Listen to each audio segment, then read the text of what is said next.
दोस्तों नमस्कार। आपका हमारे YouTube चैनल में स्वागत है। आशा करते हैं कि पहली बार जो हमने आपको कुंडली के प्रथम भाव के बारे में बताया था, आपने वो वीडियो देखा होगा। तो आशा करते हैं कि सभी को वो वीडियो पसंद आया होगा। और अगर आपके मन में कोई शंका है तो आप हमें बता सकते हैं। और अगर आपको कोई और जानकारी चाहिए, उसके बारे में भी हम आपके लिए लेकर आएंगे। तो क्योंकि ज्योतिष का ज्ञान अपरंपार है, क्योंकि इसमें बहुत सारी चीजें हैं, बहुत सीखना बाकी है। हम भी एक विद्यार्थी हैं। और मैं तो ये कहूँगा कि ये ऐसा विषय है जिसमें कि अगर हम पूरी जिंदगी दे दें तब भी हम कुछ ना कुछ सीखते ही रहेंगे, तब भी हम इसको पार नहीं कर पाएंगे। तो इसी आगे के क्रम में हम द्वितीय भाव के बारे में बता रहे हैं। ठीक है। तो हम एक जन्मांक बना लेते हैं ताकि जिससे हम अपने आगे की चर्चा को पूरी कर सके। जन्मांक बन गया, बन रहा है। अगर कोई परेशानी होगी तो जरूर बताइएगा, क्योंकि हम सब एक दूसरे का सपोर्ट करके आगे बढ़ेंगे। ठीक है। तो कोई भी शंका होगा बिल्कुल जरूर बताइएगा, क्योंकि हमें ये सीखना बहुत जरूरी है। ठीक है। सबसे पहले हमने जैसे बताया था कि ये हमारा प्रथम भाव था। प्रथम भाव के बारे में हम बता चुके हैं। तो अगर प्रथम भाव के विषय में कोई भी शंका हो तो आप हमें हमसे पूछ सकते हैं। ठीक है। तो इसी तरीके से हम सारे भावों के बारे में बताएंगे। और भी जो बातें हैं इनके विषय में वो बीच बीच में आपको बता दी जाएंगी, जिससे कि आपके ज्योतिष के ज्ञान में वृद्धि हो सके। ठीक है। आज हम द्वितीय भाव के बारे में को लेके चल रहे हैं। ठीक है, द्वितीय भाव के बारे में। तो सबसे पहले चलो, क्या कहते हैं, पहले से हमने शुरू कर दिया है। ठीक है। मिथुन, नहीं सॉरी, मेष लग्न की कुंडली हमने बना दी है।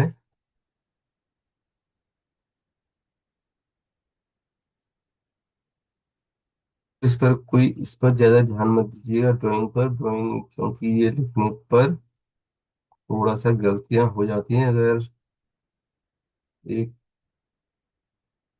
डिजिटल पेन है, बट वो पेन काम नहीं कर रही है अभी। अगर वो पेन काम करती तो थोड़ा इससे बेटर हो पाता। ठीक है। अगर कोई अगर कोई विद्यार्थी अगर आधुनिक युग के इन चीजों को कैसे यूज करते हैं इनके बारे में भी जानना चाहे, तो हम उसके लिए भी एक YouTube वीडियो बना देंगे। क्योंकि हम सभी को आगे लेके बढ़ना चाहते हैं, क्योंकि हर किसी को इच्छुक रहती है कि ये कैसे होता है। क्योंकि बहुत से ऐसे मेधावी लोग हैं जो जानते हुए भी इन चीजों को नहीं कर पाते हैं। मेरा सभी से निवेदन है कि आपके अंदर जो भी ज्ञान है उस ज्ञान को इस संसार को बांटिए, क्योंकि बहुत से लोग ऐसे हैं जो ज्ञान लेना चाहते हैं बट सही चीजें उनके पास नहीं पहुंच पाती हैं। तो अगर आपके अंदर कोई ज्ञान है उस ज्ञान को लेके आइए। ठीक है दोस्तों। चलिए, अब हम कहाँ से, हमने ये कहा था ये हमारा द्वितीय भाव है। द्वितीय भाव, अभी हम क्या कर रहे हैं, द्वितीय भाव के बारे में। तो द्वितीय भाव का स्वामी क्या होता है, क्या कहलाता है? हर भाव का एक स्वामी होता है। आशा करते हैं कि आपको पता होंगे। अगर नहीं है तो हम उनके बारे में भी, क्योंकि हर राशि का स्वामी होता है। तो उस भाव में कौन सी राशि बैठी है, उस उस राशि का स्वामी कौन है। ठीक है। इस भाव में हमें कौन बैठे हैं, वृष राशि बैठी हुई है। तो वृष राशि के स्वामी कौन होते हैं, वृष राशि के स्वामी कौन होते हैं, कोई बताएगा? वृष राशि के स्वामी होते हैं शुक्र। ठीक है, शुक्र होते हैं। ठीक है। तो इनको क्या कहा जाएगा? द्वितीयेश। क्या कहा जाएगा? द्वितीयेश। दूसरे भाव के स्वामी द्वितीयेश कहलाएंगे। ठीक है। अब हमने जैसा कि आपको बारे में बताया था कि प्रथम भाव के बारे में, वैसा ही हम आपको यहाँ पर भी लेके चल रहे हैं ताकि आपको पिक्चर थोड़ा क्लियर हो सके। अगर द्वितीय भाव का स्वामी एक, चार, सात या 10 में बैठा हो, या त्रिकोण में हो, ठीक है, एक, चार, सात, 10, ये क्या कहलाते हैं हमारे? ये कहलाते हैं केंद्र। और 5 और 9 अगर एक को भी ले लें तो ये हमारे त्रिकोण कहलाते हैं। 5 और 9 हमारे त्रिकोण। हम यहाँ पर एक को भी लिखते हैं तब एक त्रिकोण बन जाता है। केंद्र के हमारे कौन से हो गए? एक, चार, 7 और 10। अगर हम कोई अगर केंद्र बोलता है तो आपको समझ लेना चाहिए कि यहाँ पर हम किसकी बात कर रहे हैं, कौन से भाव की बात कर रहे हैं? एक, चार, सात, 10, इन भावों के बारे में हम बात कर रहे हैं। तो हमने क्या कहा? अगर दूसरे भाव का स्वामी अगर एक, चार, सात, 10 या 5 और 9 में बैठे तो वो जातक धन दान से युक्त होगा। ठीक है। इसमें कोई संशय नहीं करना चाहिए कि उसको धन मिलेगा। ठीक है। क्योंकि हमारी प्रवृत्ति होती है कि हम लोग क्या करते हैं, शंका बहुत करते हैं। ऐसा है। ठीक है। और लेकिन हमें अपनी मेहनत को और जोर से करना है, जितना हम मेहनत कर सकें। ये जीवन में क्या है, क्योंकि बहुत से लोग ऐसे भी होंगे कि नहीं भी, हमारे तो जीवन में लिखा है, होता है, बट उसके लिए भी हमें यहाँ पर तो कर्म करना पड़ेगा। कर्म के लिए कभी कर्म से भागो मत। ठीक है। कर्म कहीं भी मिले, कर्म करते रहो। अगर इसके विषय में भी अगर कुछ चीज, क्योंकि मन के अंदर ये देखना है कि भाई मेरी कुंडली में तो ये है, मिलेगा तभी मिलेगा, उनका समय होता है। ज्योतिष के बारे में क्यों आता है? ज्योतिष के समय में, या ज्योतिष के पास, ज्योतिषकार के पास, ज्योतिषविद के पास आप अगर जाते हैं, वो आपको क्या देखता है? क्योंकि आपका एक समय होता है। जो भी ग्रह मंडल में ग्रह हैं, वो आपको ऐसा फल देते हैं जब आपका वो समय अनुकूल होता है। ठीक है। इन बातों को हमें समझना है और हमको अपने कर्म पर जरूर ध्यान देना चाहिए। ठीक है। तो हमने क्या बताया कि द्वितीय भाव का स्वामी द्वितीय द्वितीय एक, चार, सात, 10, 5 9 में बैठेगा तो उसको धन धान्य से युक्त होगा। और हम अगर एक बात और करें, द्वितीय अगर द्वितीय 6, 8, 12, 6, 8, 12 में हो तो ऐसे ही में धन नाश कारक होता है। धन नाश कारक का आप ये भी समझ सकते हैं कि हमारे पास तो धन आ रहा है, बट वो धन हमारा खर्चों में ऐसे निकल जाता है। लोन हो गया या कोई इस तरह की चीजें हैं, सट्टा मार्केट, स्टॉक मार्केट, तो वो सारी चीजें हमें देखनी होती हैं। क्योंकि लोग, अभी आपने देखा होगा आज के समय में, जैसे कि लोग बहुत अच्छा पैसा कमा रहे हैं, ऐसे भी लोग हैं जो 3 3 4 4 लाख, 5 लाख रुपए कमा के महीने के अंत में कहते हैं कि हमारे पास तो पैसा बचता ही नहीं है।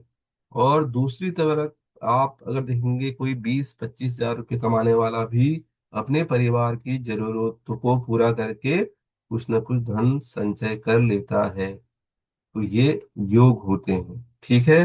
तो हमने यहाँ पर क्या बताया कि द्वितीय द्वितीय अगर 6 8 12 में बैठ जाए तो वो धन नाश कारक होता है। ठीक है। अगर ये आप एक एक करके पॉइंट नोट कर लीजिए। ठीक है। क्योंकि ऐसा नहीं कि ये पॉइंट होते ही आप किसी के बारे में भविष्यवाणी कर पाओगे। क्योंकि ज्योतिष के लिए, किसी भी फलादेश करने के लिए आपको 2 4 5 चीजों की को भी देखना पड़ेगा। ठीक है, वो हम आगे बताएंगे। आपने किसी का देखा कि नहीं भाई, यहाँ तो ये बैठा हुआ है तो इसको ऐसा बोल दो, नहीं, उसके लिए बाकी और भी चीजें होती हैं जिनको हमको जानना आवश्यक होता है। तो हम अभी यहाँ पर आपका बेस मजबूत करने के लिए आपको ये बता रहे हैं, आप इन चीजों को नोट करिए। बट ये सीधे फलादेश इसके लिए नहीं हो सकता है, उसके लिए हमें और भी चीजों को जानना पड़ेगा।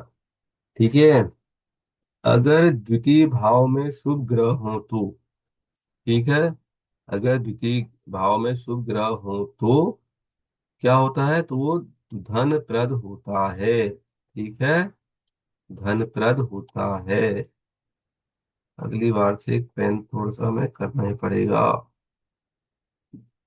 शुभ ग्रह हो तो शुभ ग्रह कौन कौन से होते हैं बताइए। अगर शुभ ग्रह में हमारे यहाँ पर अगर बृहस्पति और शुक्र हो जाए तो उसको अच्छा फल मिलेगा, नहीं मिलेगा, मिलेगा। ठीक है, तो अगर द्वितीय भाव में शुभ ग्रह हो तो धनप्रद होता है, और वहीं पर द्वितीय ग्रह में अगर पाप ग्रह हो तो क्या होगा, वो भी धन नाश कारक को कहलाएगा। ठीक है, अगर द्वितीय भाव में अगर पाप ग्रह होंगे तो वो भी धन नाश कारक कहलाएगा।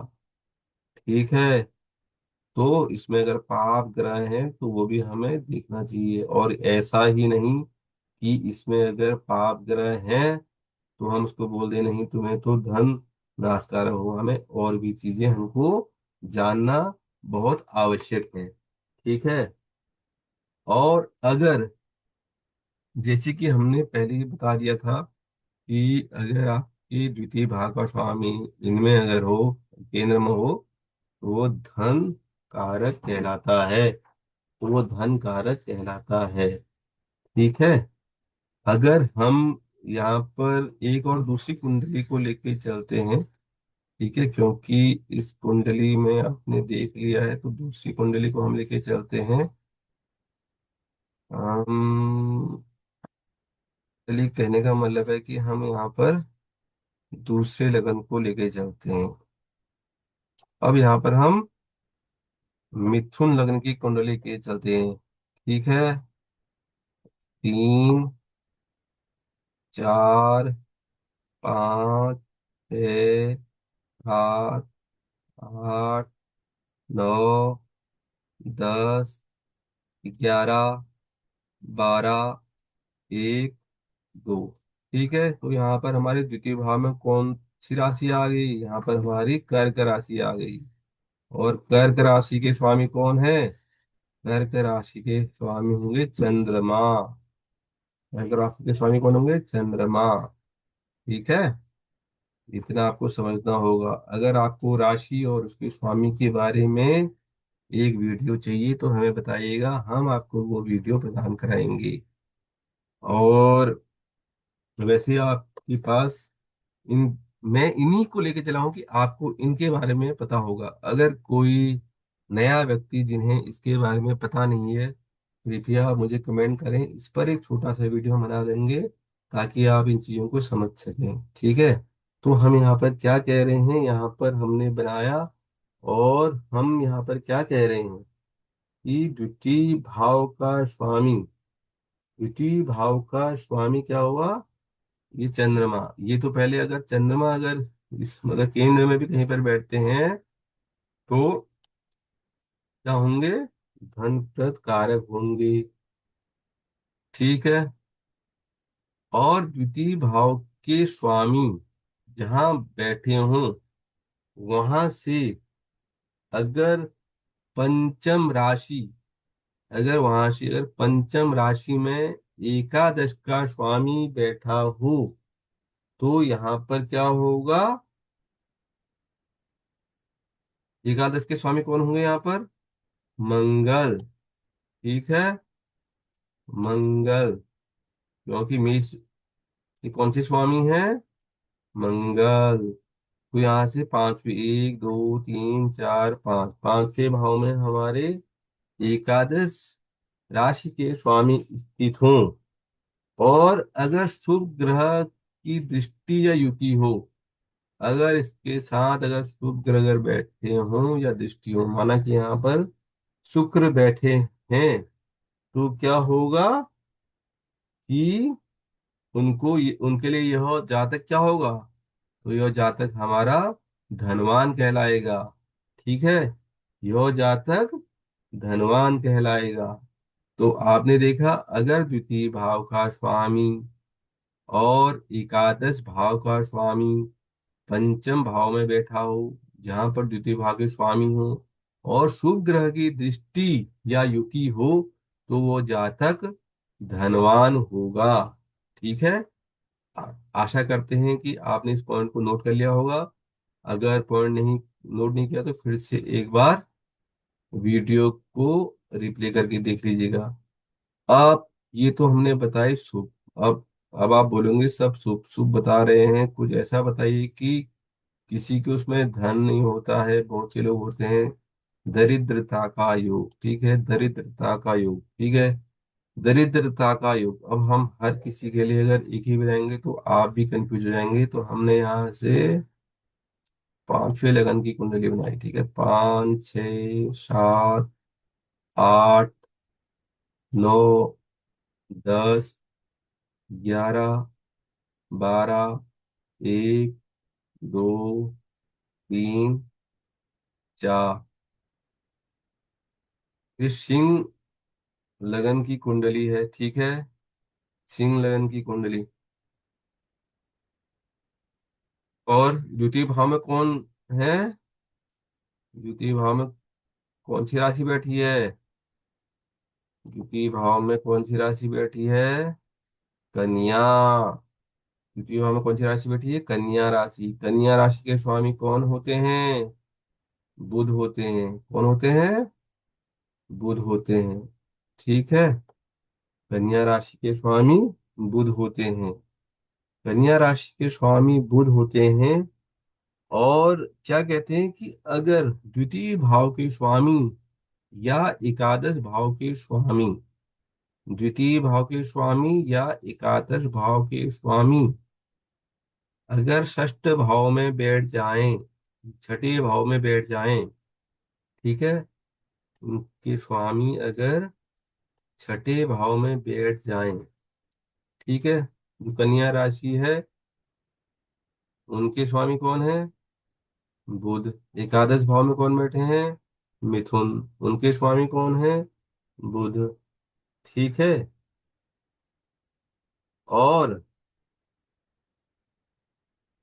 ठीक है, और क्या हो कि अगर ये षष्ठ भाव में बैठ जाएं,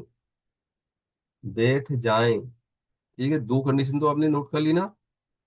और अगर द्वितीय भाव में अगर पाप ग्रह होते हैं, द्वितीय भाव और एकादश भाव में पाप ग्रह होते हैं। पाप ग्रह कौन कौन से होते हैं? यहाँ पर हमने बैठा दिए मंगल, यहाँ कौन से बैठा दिए? शनि। ठीक है, तो ऐसा जातक दरिद्र होता है, धनहीन होता है। तो दोस्तों, आशा करते हैं कि आपको हमारी आज की ये वीडियो पसंद आई होगी। अगर आपको समझ में नहीं आया, एक बार इस वीडियो को दोबारा देख लीजिए। अगर फिर भी आपको कोई कंफ्यूजन हो तो हमसे पूछिए। हम आगे आपके लिए इसी तरह सभी भावों को लेके आएंगे। और उसके आगे जो भी चर्चा रहेगी हम धीरे धीरे करके इसके लिए आपके लिए वीडियो लेके आते रहेंगे। धन्यवाद आपका हमारे वीडियो देखने के लिए। Thank you very much. ठीक है दोस्तों, धन्यवाद धन्यवाद।